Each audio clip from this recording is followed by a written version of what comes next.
Hey everybody, Some Gadget Guy here, somegadgetguy.com, and we've got a fun one today. We're going to take a first impressions look at the Qualcomm Toq Smartwatch, which is very exciting. You guys know that I don't like doing unboxing videos, but I just liked the presentation on how you open the box here and how you're greeted by your Qualcomm Toq, and I just thought that was really clean. Thought that was a really nice presentation. And now that we've seen it, here, let's pull this out and let's pull the charge dock out and get a cable and a charger, and that's super exciting. And I'll look at all this other getting started material later. We can get rid of the box now. There's your unboxing. That's super fun. And so this is the Qualcomm Toq Smartwatch. And just in terms of general design, since we're dealing with a large screened watch, it does remind me a little of the Galaxy Gear, but thankfully it's not quite so bulky and bulbous, and there's no camera module sticking out like some weird pustule off the side.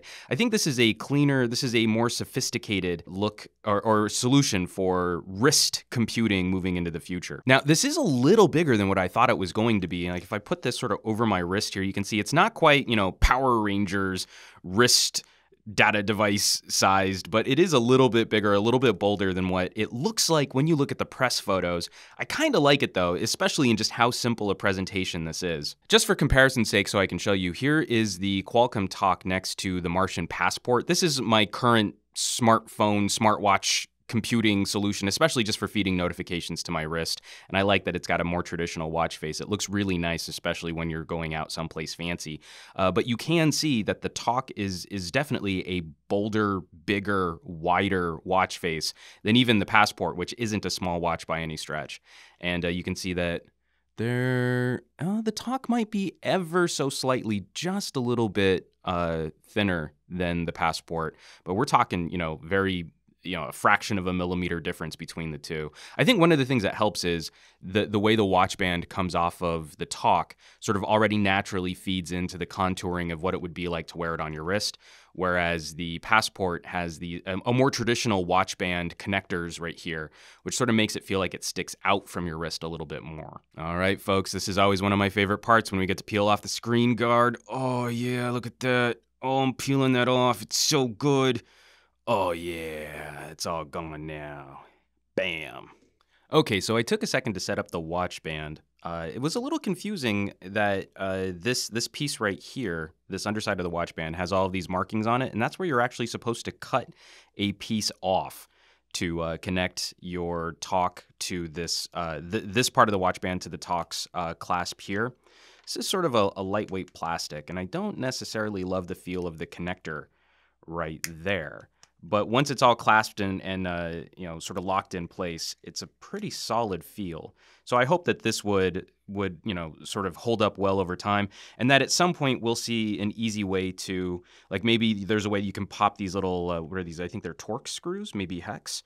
You can pop these out to get the Toq out to then put in another watch band, or to also get like a metal watch band at some point. I think that would be really clean. Obviously, Toq is a first gen and sort of a proof of concept product for Qualcomm. This is one of the first times that they've put themselves out there for the consumers directly. I mean, most consumers don't realize that a number of the products they use Qualcomm products or Qualcomm hardware. This is the first time where the company has sort of badged itself as a direct-to-consumer tech solutions provider. But just sort of putting this on, and you can see how the clasp is going to fit into place right there and kind of lock it in place. I like to wear my watches on the inside of my wrist just to prevent them from damage. It's nice. It's lightweight. It's got a good feel to it. I wear my watch just a little looser, so this happened to be exactly the right fit for me. Thankfully, I didn't have to guess on cutting too many of these little notches out of the watch band. It's always the worst when you maybe cut just one too many and then it's too tight and you don't like wearing it. And another reason why you don't want to cut this too tight is to remove the watch band, you've got to kind of push it into your wrist a little bit. So getting your thumb up under this strap and then pushing into the middle plastic piece to get this up, but then you've also got to push further into your wrist to get this piece off as well. It's not my favorite watch band solution, but it certainly gets the job done. So I don't think it'll be too big a drawback for most of the people shopping this as a smart watch computing experience. The general fit and finish of this is very, very nice, and I like the presentation. I like this clean front face. I like that it's a black, it's got that kind of mesh rubber. It's a sportier look, it's a sportier feel, which looks really, really cool. And actually putting it on my wrist and here wearing it face up for you guys so you can see a little bit easier. It looks like a bold watch face solution first, more so than it looks like a big geeky smartwatchy solution second. In the way that I've only had a brief hands-on with the Galaxy Gear, this already feels nicer than the Gear does, in my opinion. And we also have this really nice little charge cradle. It's the Qualcomm Toq wirelessly charges. So here, let's see if we can take this off. Get rid of that. Oh yeah, taking it all off. Woo! Toss that. So this folds up, and the idea for this would be if you were to also get the wireless headsets. The individual earpieces, which I also are really cool, and hopefully I'll get a chance to review those as well. But if you were to get those, you could keep all of this in one handy little carry case. You'd be wearing the Toq on your wrist. In fact, let me put the Toq back on my wrist. So the general idea would be you're traveling, you've got your earpieces in here, they're charging on these pads right here, and then when you're done at night, you can set this up. Oh, look at that. Here, I'm gonna do that again. And when you're ready to charge your Toq, you just push this button. Ah, that's so smooth. Here, one more time. And you just push this button. Oh, that's so cool. I love it when you put in like little like spring-loaded. Oh, that's got a great action to it. So you take your Toq, take it off your wrist, and you set it down on this little caddy like so, and your Toq is gonna be all good to charge. Okay, so I've paired the Toq up with my LG G2, sort of a power user device with great battery life, and I'm hoping this will turn out to be a power user device with great battery life. And it just instantly went through doing a setup. You pair it over Bluetooth, and then there's a Qualcomm Toq app, which runs on your phone, which communicates over to the watch and kind of helps you get all set up. I just wanted to show real quick, because usually this is a problem with my gadget reviews. The Mirasol display uses a special light reflective technology so that as light hits the watch face, it's actually easier to see than our normal LCD screens are. On the Toq, as I catch the light, yeah, if I catch it right there, it's a little washed out. But as it catches the light, it's actually a little easier to see than when it's darker. And the viewing angles definitely kind of help with that setup. So we've got a software update to install. I'm gonna go ahead and hit install update. Let's see. We're gonna see how long this process takes. It just sort of blanked out. Hope it doesn't break. One of the things that was a little concerning when I first fired up the watch, there was about a 25% charge, and I've had it on the charger for just a couple minutes. It got it up to about a 30% charge, and it's still giving me a low battery warning. So I hope that situation isn't too problematic. Like, I hope this isn't like the Gear where, you know, battery life is sort of dead before your smartphone is. I hope this can outlast my phone by a little bit, so I'm not having to feel like I have to charge it every night. Okay, I'm back from the software update, and it took about 5 minutes to run through the update, and I just kind of want to show you some of the basic features. We're going to be going through a proper review once I've had some time to spend, but even just playing with it here in between software updates and loading the app, some really cool features on this. So first of all, when you're in this mode right here where the watch is up, the touchscreen is disabled. This does have a touchscreen on it, but you can swipe for different clock faces, and the clock faces which come standard, you can get more clock styles, icon styles, favorite apps, stuff like that from the Qualcomm Toq app on your phone. But the ones that are already on the watch are actually pretty cool. So if I scroll through using the little scroll bar down here at the bottom, there's a scroll sensor here underneath the screen. We can just show some of the, I like that. That's really trick right there. And we've got that. And that gives you a little weather update, which is cool. If you want like your Qualcomm stock, I thought that was really trick, so you can see how Qualcomm stock is doing. I'd imagine it's doing quite well. A more traditional timepiece face, which looks really clean. I like the look of that too. I love this, like kind of the old school. I forget what this kind of a watch face is called, but this looks really, really cool. Like kind of like on your car, you have like those gauges for, you know, like your fuel gauge and stuff like that. Chronometer style. So a little flower power right there. That's kind of fun. I like that a lot. Then this one pulls up my calendar. I'm going to be doing a hangout in about a half hour with Enabong from Bored at Work. So we're going to be talking about some movies. Just reminding me of that. Just like a regular digital clock face right there. A very minimal and modern look right there. I think that's really clean too. And I like this. This is, again, a sort of an ultra bold modern for how we're organizing this information right here on the screen. I thought that looked really sweet. And this one, hyper minimal now, instead of like the ultra bold, this is just sort of giving you hour and minute markings on just sort of two little dots right there. That's really cool. And I guess that's the last one. So then you can tap into, there we go. And this is just sort of the basic, the basic applets which greet you on the Toq when you first fire it up. And you've got a comm hub which pulls your notifications from your phone. Here, let me adjust. There we go. You can pull that up right there, and you can see like calls and texts that you've gotten, which is really cool. And then one of the things that I really like about this layout is how it indicates where you are. So when you're touching the touchscreen, you see those little dots at the bottom, and that tells you where in the menu you are. So as soon as you touch an applet, you can always scroll back to your home screen. And so as far as you go into a certain app or usage scenario, you can always swipe from left to right back to get back to your home right here. And then you can pull up your calendar, and you can see everything that's coming in on your calendar. I don't have any events in there. I'm going to have to update my calendar, make sure it's pulling the right one. You have to do that from the phone app. And you can pull up your weather. Now you guys know where I'm shooting my videos from. And you can even sync it to your music player. So if I've got my phone, actually, let's see what happens with the screen off. So it's connected to Google Play Music over Bluetooth, and I can use this as a control on my phone. And I'm going to push play. Let's see. It doesn't look like it's going to do it with the screen off, I suppose. Let's try that again. Let's try and hit play.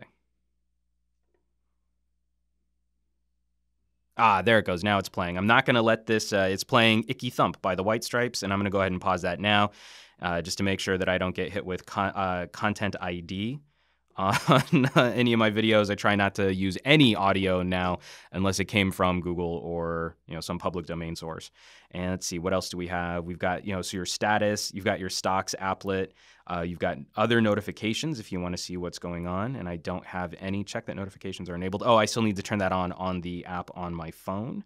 And then your basic settings where you can go see Bluetooth, your airplane mode, whether or not there's a software update, or if you need to reset or factory reset your watch, you can do it from this applet too. And then your basic status where the phone ringer is on, the battery life is down to 15%. I need to give this a proper charge. I think that might be part of the problem, is I started using this when it only had about 20% juice left on the watch itself. Right now, we're going to take a look at the companion app, the piece of software that lives on your phone to run the Qualcomm Toq. It's got a very nice little splash screen right there, and then gives you the option to watch a video. Here, if we just tap on that. Let's see, it takes us out to the YouTubes, setting up and using your Qualcomm Toq Smartwatch. You can watch this on your own because it's on YouTube. You don't have to, watch it on my channel right now. But it's a very simple app that just shows you whether or not your Toq is connected to your phone. And then after that, it's just a simple list of preferences, which give you different options on how you want to control different services on the Toq Smartwatch. Pulling up clock styles, for example, I've already started customizing this now. Instead of that whole list of different watch faces that I showed you on that list before, now you can sit there and just pick the ones that you want. So I like this ultra minimal, I like the calendar, I like the traditional watch face, which you can actually see right now. I like this sort of modern with the weather, and then I like this this large print in text. I did a video on the Galaxy Note 2 changing over my widgets into minimalistic text like this, and so I love that look. You can also move over into different icon styles. I've moved over to the gradient. I like the gradient look on this, although the flat icon look, which is the simple bold colors like that, looks really clean too. I'm not as big a fan. I showed you some of the setup with this icon style sheet. I actually don't like these as much because they're a little too busy. And then this is just a little too Apple-y for my taste, with just sort of blurred background colors. I like at least one of these two. I'm actually going to switch it over into the flatter, sort of slightly more live tile-y look of these icons right here. We also have what favorite applets we want to use. And this is your way to put a couple apps to the left of the app launcher. And so when you start your talk and you go to home, you'd get a series of applets that you can go to. If you want, you can pin one of those applets as a favorite by sliding to the left. So if I want to put my calendar right next to my clock, I can do that, and I can slide back and forth between some of my favorites there. And it gives you the ability to put 4 apps out next to it, which is kind of cool, but then also considering there are only like 8 different things that you can do with the Toq right now, I don't know, that feels a little busy, especially considering that I like when different apps are going out to the right. So like if I select my email and it goes out to the right, then when I scroll back to the left, I've got a hard stopping point where this is, but I'm gonna play with this a little bit more, see if I can customize it and get usage that I want out of it. Just like The Martian, you can pick different apps to feed notifications to your Toq. And so right now I've customized it for calendar alerts, my email, Facebook, a Gmail account that I use, Google Voice, Google+, my Hangouts app, which right now is kind of blown up my wrist, Instagram, Twitter, and my Google Wallet account. And so any app that has alerts on your phone, you can pair. So like if, for example, if I wanted to feed Foursquare notifications to my wrist, you can program your Toq to do that as well. And what's really cool is that this companion service basically just keeps stock of everything that's running on your phone. So if there's a specific service that you use that you want to make sure you get alerts on, your Toq will be able to play ball so long as it shows up on this list. The companion app also allows you to program a series of quick replies, yes, no, okay, I'll call you back soon, I'll text you back soon in a meeting, we'll call you back later, sorry, running late. Especially helpful for those times where you might get something that's a somewhat important piece of communication from someone. Say you're driving your car and you can't pull over and punch out a proper reply or call them back. These can help. You can send these directly from the Toq. I haven't played with these a lot yet. I'm gonna be setting these up, also doing a few of my own custom ones, and I'll report back on this on the full review of the Toq later, but it's at least a helpful consideration considering how much technology is influencing how we do other things in our daily lives, like operating motor vehicles. So these could be very helpful in streamlining that kind of communication. And we can select what the default music player is going to be. Let's take a look. If I want to download Double Twist, let's see if I just tap there. Oh, good. So anything that's already installed on the phone can be used as the default music player. It automatically selected Google Play Music. I didn't pre-select that. So because Google Play Music was already installed on my phone, Toq picked up on that first. And that's actually what I use for all of my music playing now, especially with All Access. Let's back out of this. Your current weather location. And that's pretty simple. It pulls from AccuWeather and it feeds that weather information to your wrist. So that's not super fancy, but it's very helpful. Your stocks, there's a little stocks applet. And so I've selected Apple, Google, Microsoft, and Qualcomm to get stock updates on.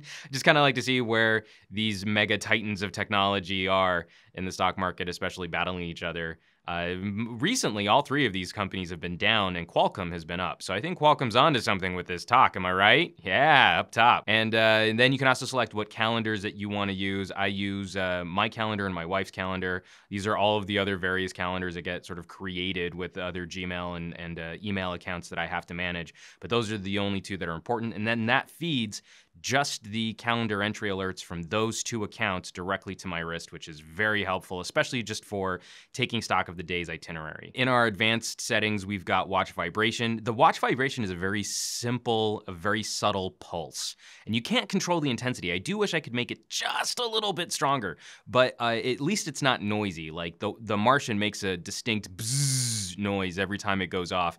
This is far less intrusive, especially in generating sound. There's also a privacy mode so that you can keep alerts hidden from your screen. So when you get a text message on the Toq, it shows up on your screen. This way, it'll only show up once you turn the Toq back on. Clock timeout, so I've got it set for 20 seconds of inactivity. The light duration, because there's a built-in backlight, which I'm gonna show you in just a sec, and you can double tap the Toq for backlight, but the backlight will turn off after 10 seconds out of the box, and you can set it to longer. Now, setting the backlight to longer is one of those things that will actually drain your battery just a little bit quicker. The nice thing about the Mirasol display is that during daylight, it doesn't need a backlight. So your battery life is actually really good. The more you hit that backlight, the more it's gonna take just a little bit of a bite out of your runtime on the Toq.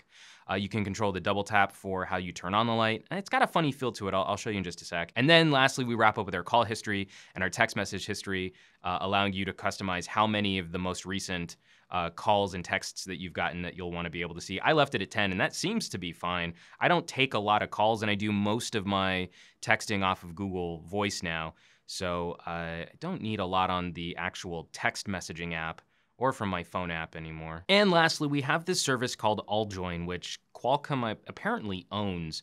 And I have no real idea what it does. And I clicked on their Learn More link, and it seemed to be set up more for developers. I'm gonna look into Alljoin more, but it seems to be some kind of near location connection service.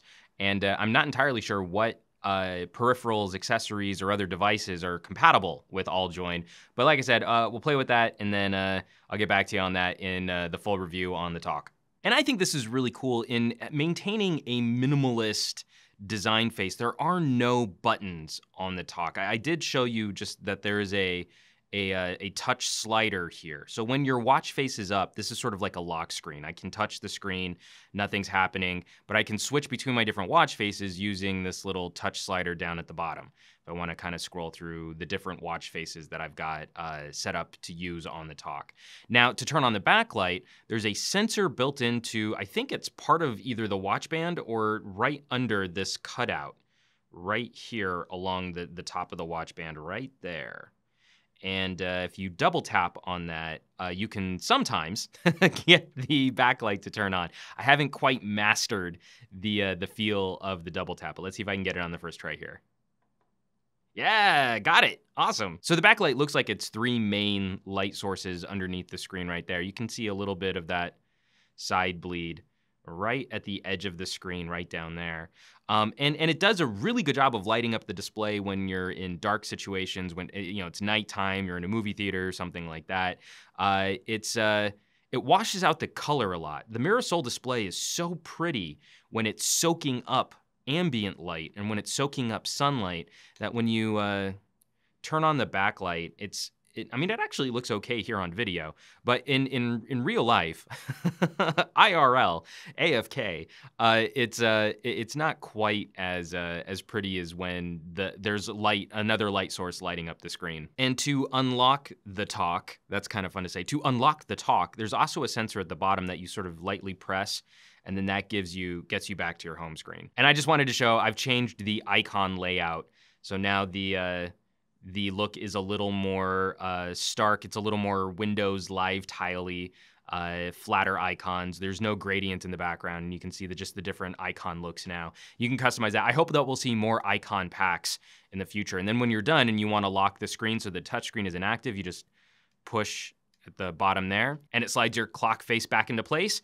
and now the touchscreen is inactive again. So this has just been a really first impressions look at what you can expect to see when you fire up your Qualcomm Toq. I'm going to be spending the next week or two using this thing mainline as my primary wrist communicator, also comparing it to the experiences that I had with the Martian Passport, which is another sort of solution more for notifications and a more traditional watch face. I'll be curious to see how these two sort of compete, and just sort of sharing some of the experiences that I've had using other solutions, like for example the Galaxy Gear, which is a little more fuller featured than the Qualcomm Toq, but already this feels like a smoother and a less intrusive solution for feeding data and notifications to my wrist. I'm also going to be doing a separate video just looking at sort of the software and what different kinds of applications you can install on your Toq, and how it talks, how your Toq talks to your phone for notifications and updates and other things too. So guys, thanks so much for watching. I'm really excited to be talking about this. This one's really cool. So definitely tune back in for more coverage on the Qualcomm Toq, and I will catch you all on the next video.